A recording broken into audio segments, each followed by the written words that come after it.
বর্তমান পরিস্থিতিকে অত্যন্ত দুঃখজনক বর্ণনা দিয়ে নির্বিচারে যে হত্যাকাণ্ড ঘটানো হয়েছে তার নিরপেক্ষ তদন্তের দাবি করেছেন জাতীয় পার্টির চেয়ারম্যান ও সংসদে বিরোধী দলীয় নেতা জিএম কাদের। তিনি বলেন, এই সরকার স্বৈরাচারী সরকার, কোটা সংস্কার আন্দোলনকারীদের প্রতি জাতীয় পার্টির সমর্থন রয়েছে। গণহত্যার মতো ঘটনা ঘটিয়ে সরকার বর্তমানে যেটা করছে তার নিন্দা জানান জিএম কাদের। বিকেলে রংপুরের সার্কিট হাউসে সাংবাদিকদের কাছে তিনি এসব কথা বলেন। বেগম রোকেয়া বিশ্ববিদ্যালয়ের শিক্ষার্থী শহীদ আবু সাইদ নিহতের ঘটনায় গভীর শোক প্রকাশ ও শ্রদ্ধা জানান।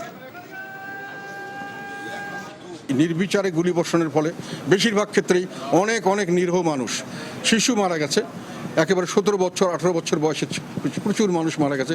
সমস্ত মানুষ যারা মারা গেছে তাদেরকে কেউ সন্ত্রাসী হিসেবে চিহ্নিত করার কোনো সুযোগ পায়নি। এখন পর্যন্ত সরকার চেষ্টা করে তাদেরকে সন্ত্রাসী হিসেবে প্রমাণ করতে পারেনি। তারা যদি সন্ত্রাসী দমন করতে চায় তাহলে সন্ত্রাসীকে আগে তাদের সুনির্দিষ্টভাবে চিহ্নিত করতে হবে, তারপরেই না তাদেরকে প্রতিহত করার প্রশ্ন আসে। এখন জন্ম সনদ দিয়ে খোলো বিকাশ স্টুডেন্ট অ্যাকাউন্ট। নিজের বিকাশ নিজে কর।